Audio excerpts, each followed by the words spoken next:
अब समाचार विस्तार में। काठमांडू के मेयर बालेंद्र शाह के विरोध करवा क्रम में मधेसी समुदाय पर अपमानजनक शब्द प्रयोग करने व्यक्ति के कार्रवाई के मांग करत जनकपुर धाम में प्रदर्शन भेल छै।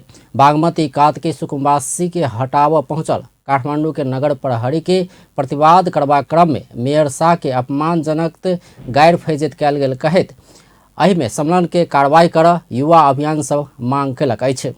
आदर्श मंडल के नेतृत्व में रवि दिन जनकपुर धाम में निकालल गेल जुलूस नगर के विभिन्न ठाम के परिक्रमा कयने छल।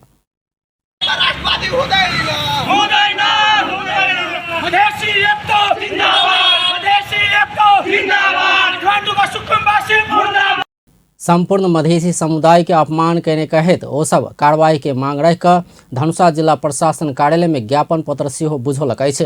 एहन काज सँ सामाजिक सद्भाव में असर पहुँचत, राष्ट्रीय एकता में असर पहुँचत तें तत्काल कार्रवाई कर ओ सब मांग कयने अछि।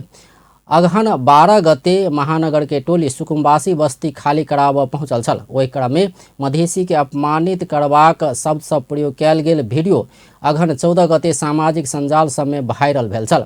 एहिसँ पहिने अगहन 15 गते मधेसी आयोग गृह मंत्रालय के पत्राचार कऽ कऽ मधेसी के अपमान करयवला सब ऊपर कार्रवाई कर आग्रह कयने छल।